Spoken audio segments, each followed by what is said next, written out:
Yes, it's John G. Sutton here, and this is Tales from the Jails. Today I'm going to talk a little bit about my time on C2 landing at HM Prison Wormwood Scrubs. I started there in 1975 following the training, the prison officers training school, which was 3 months. And I was posted to HMP Wormwood Scrubs and placed on C2 landing.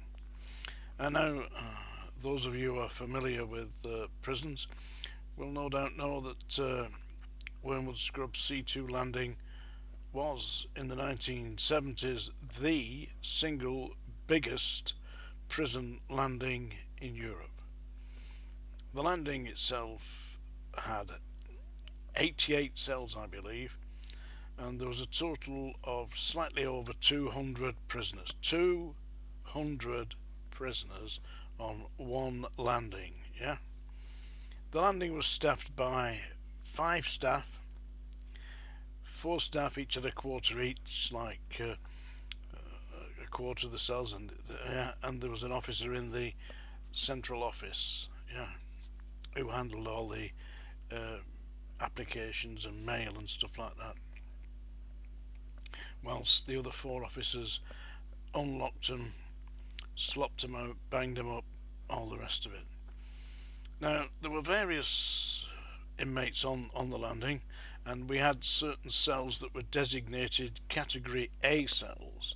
Now, a Category A prisoner is somebody who has committed some kind of horrendous offence and is considered by the prison authorities to be a threat to society.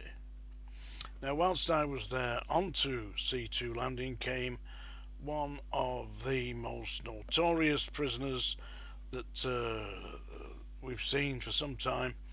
He was in fact a man called Peter Cook. Now, Peter Cook had another name. He was also known as the Cambridge Rapist. Those of you who were around in the mid-70s will doubtless remember the headlines of a hooded man with a zip-up thing across his mouth who was raping students in the town of Cambridge, in and around Cambridge, terrorising the area. Anyway, after about 16, maybe 20 rapes, they couldn't find him. Completely and utterly by accident, a police constable stopped a man on a bike, checked in his saddlebag, and sure enough, was the mask and all the rest of it. And that was Peter Cook, the Cambridge Rapist. Now, Cambridge Rapist, Peter Cook, came on to C2 landing, was put into a Category A cell, and a single cell, and locked in there, and I just happened to be the officer in charge of that unit, that section of C2. Peter Cook was a very strange man, believe me. I opened his cell one day, and standing inside the cell was what looked to me very much like a lady. What he'd done, Peter Cook, he got a bed sheet, and he persuaded some other inmates to get him some paint from the art class or wherever, and he painted the bed sheet so it looked like a kimono, like an ornamental frock. And he put this on. There was nothing else underneath, yeah, just this kimono frock. I know, because he lifted it up, showed me his equipment, shouted, "I love you, Mr. Sutton, kiss me, kiss me," tried to grab me, and the other staff were watching this. They were absolutely pissing themselves laughing. Imagine I was going to be a victim, a male victim of the crazy Cambridge Rapist. I introduced him to the cell door, by the way. As he ran at me, he kind of slipped at the doorway and just caught his head on the door. Then I just gently eased him back into the cell and locked him in. Certainly that's as close as I want to get to kissing the Cambridge Rapist, but it came pretty close. Also on the wing now, it's a strange story indeed. There was a prisoner serving, I think it was 18 years. He was a Category A prisoner, but not only was he Category A, he was E-list, that's escape list. So he had to wear a standard prison issue prisoner's uniform and a special E classification uniform that was stripes of yellow stripes down the leg and down the back, so everybody knew that he was an E-list. And Category A prisoners have got books, everywhere they go they have to be checked in and checked out. So you take in a Category A prisoner, you're moving him, you get his book, you notify security, they provide a secure escort, usually a prison officer with one of the guard dogs, and maybe 2 staff, and you move them because they are really dangerous, considered to be dangerous prisoners. And this particular inmate was an armed robber who'd been holding up establishments in London. He was a standard East End villain, standard practice, sawn off shotguns into the thing, couple rounds into the ceiling, people hit the floor, load it up again, give me your money, that kind of stuff, Dangerous man. He was on C2 on my watch, yeah. So it happened that I was put on duty at lunchtime. That's when everybody else goes off to lunch, and you stay in, you patrol the landings. Each landing had got a separate security officer or discipline officer, which was my position for that particular lunch hour. And of course you just go around, make sure everything's okay. Occasionally you get people banging on the cell doors, I need to go to the toilet, I'm ill, or whatever it is. Usually, as a general rule, you do not open the cell doors at lunchtime because there's only 4 or 5 staff on. A senior officer in the main office on the first landing, and 4 discipline officers on 1, 2, 3 and 4, being 4 landings, you see. So anyway, I'm patrolling C2 landing, and I saw the wing governor. Each wing has got a governor grade who deals with things like applications for parole or whatever it is, and everything that has to be dealt with on a factual basis, with the Home Office and all that, done through the wing governor.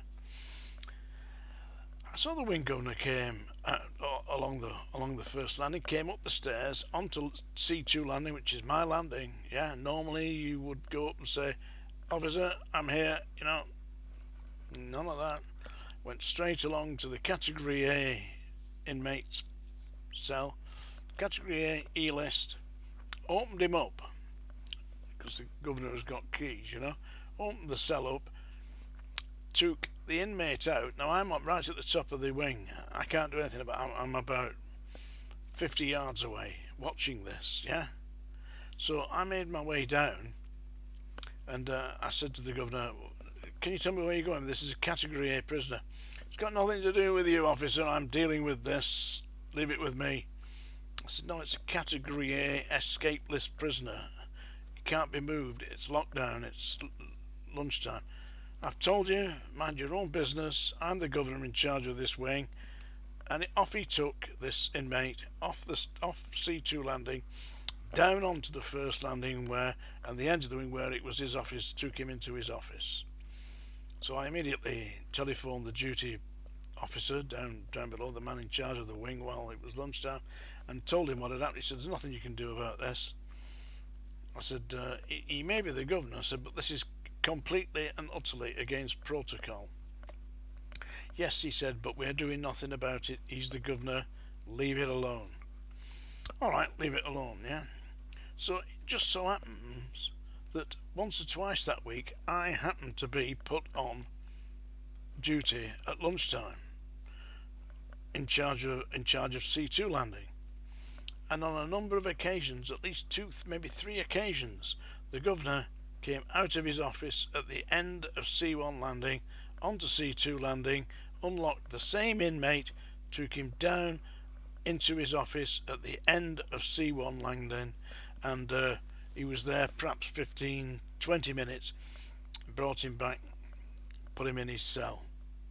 You know, and I made a written observation about this onto A4 paper, name, rank, number, all the rest of it, put down, handed it into the principal officer, not the senior officer, and said, these are my observations, this is what the wing governor is doing.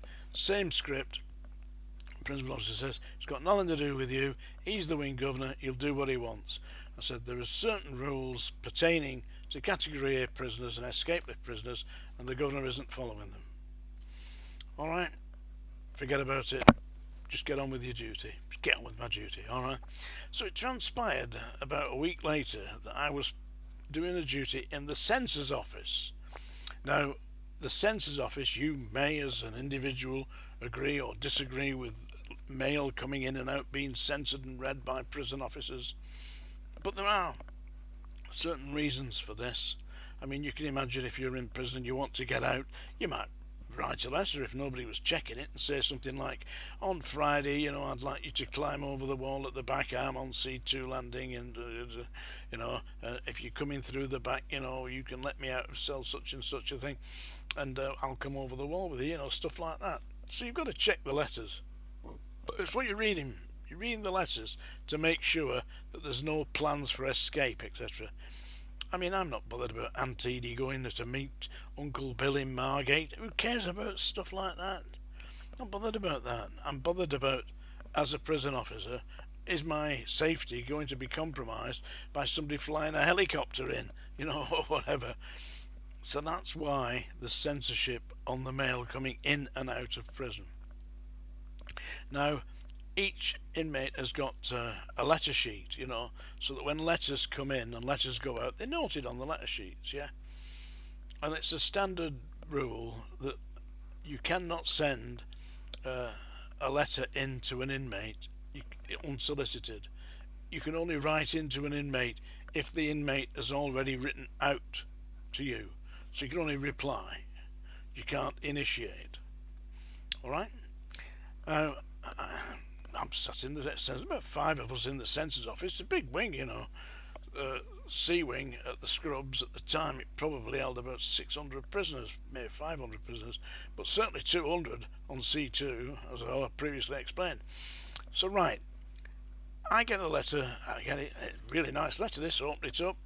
It's from the House of Lords, it's got the stamp on the front, you know, all the stuff, and it's signed, Dear Gus, his name was Gus, by the way, I won't tell you what his last name was, but Dear Gus, you know, how wonderful to hear from you, you know, all this blather, you know, I trust that your accommodation is suitable and that they're caring for you. If there's any problems whatsoever, just let me know. I will be delighted to take it up with the governor on your behalf, you know, etc., etc. And I shall be coming to see you in the immediate future.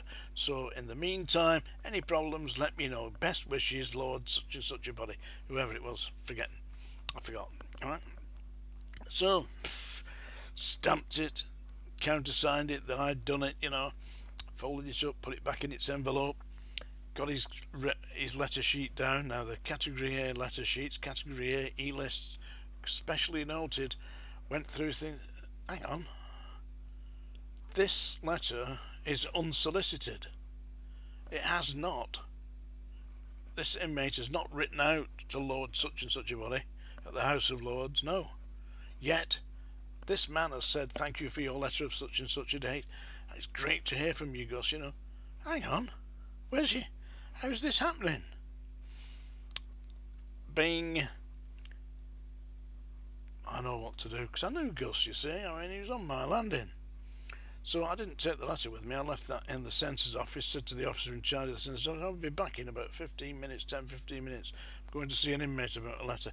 So I went up to onto C2, I opened his cell, told the officer in charge of C2 at the time, I'm just going to speak to the cat here. I said to him, now you are going to tell me, you know, how you're getting letters out of this prison, because you've got a reply coming in to a letter that you didn't send out. Now I know for a fact that you've not sent it out. I've checked your letter sheet. Now how did it happen? Oh, I can't tell you that, Gov, you know what it is, you know. All that typical East End thuggery kind of gangster stuff. I said, no, but you are going to tell me, otherwise we're going to the number one governor and you could tell him. Well, he said, you don't want to know. I said, I do want to know. I said, who is smuggling letters out for you? He said, well, he said, you've made observations about this already because you've already seen him. He said, he comes and unlocks me at lunchtime when we're in, everybody else is at lunch. I said, oh, really? Are you trying to tell me that the wing governor is smuggling letters out for you? He said, well, it's a bit of quid pro quo, you know. I said, what do you mean, quid pro quo? What are you doing for him? He said, well, when he takes me to his office at lunchtime, he removes his trousers, bends over his desks, and I have to give him one. I said, do you seriously expect me to believe that? He said, I don't care whether you believe it or not. He said, that's what's happening. He said, and that's the guy who's smuggling the letters out for me. Right. Shut his door, banged him up, went down to the censor's office, got myself a blank sheet of A4 paper, as is my wont, and read a proper statement, yeah? Put the evidence together, letter sheet, incoming letter, to which there had been no outgoing letter, statement from the inmate, signed it by me. I kept a copy, by the way, and I took it to the wing principal officer, read it to him.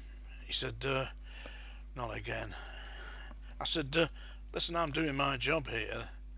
I'm a prison officer, and that's my job, to report this, and I'm reporting it to you in writing, by the way, with my name on the top, and all the rest of it. He said, go and see the chief officer, the number one chief officer. So, I'd been there before, you know, if you've been following Tales from the Jails. Then I went to see the chief officer, handed the statement over, handed the letter over, handed the letter sheet over, and I told him the story about what the inmate had told me. He banging on his desk. How dare you accuse the senior rank of doing this? You have no authority. Get out of my office. This man is losing the plot, you know. I mean, he's there to ensure the safe running of the prison, and has got somebody smuggling letters out. Who knows what next? Yeah, what will he be smuggling in? Yeah. Anyway, 2 or 3 days passed. I mean, I've done my job. I've done what I had to do, yeah? 2 or 3 days pass. I'm on C2 landing, banging the inmates up, locking them up, passing the time of day with them, and a prisoner came up to me and said, what the hell have you been up to, Mr. Sutton? I said, doing my job, you know, like I usually do, you know. He said, no. He said, the senior CID officers downstairs in the office, and we are being called in one at a time, and they're asking us questions. I said, oh, I have an idea what this might be about. He said, but what have you done? I said, I haven't done anything, as I said. No, he said, you must have done something. They're asking everybody questions about you. About me. I said, well, what have you told them? They said, well, as far as I know, everybody's saying, you know, you do your job, you lock us up, fairly nothing negative at all. The bloody CID, the chief officer had called in the CID to investigate me, not the wing governor, who was obviously smuggling bloody letters out for Category A escape lift prisoners. They called in the CID to investigate me. As it happened, of course, there was nothing to discover, and the CID went away. They never actually spoke to me. I mean, but imagine if, say, some inmate had quite easily could have got on the wrong side of an inmate, and they'd gone down and invented some story about me. Not only would I have been out of a job, I'd have been whisked off by the CID and banged up in the cells. I tell you, you've got to be very careful in those situations, and that is the absolute God's honest truth. I've written about it in my book, Psychic Screw. You can read about that.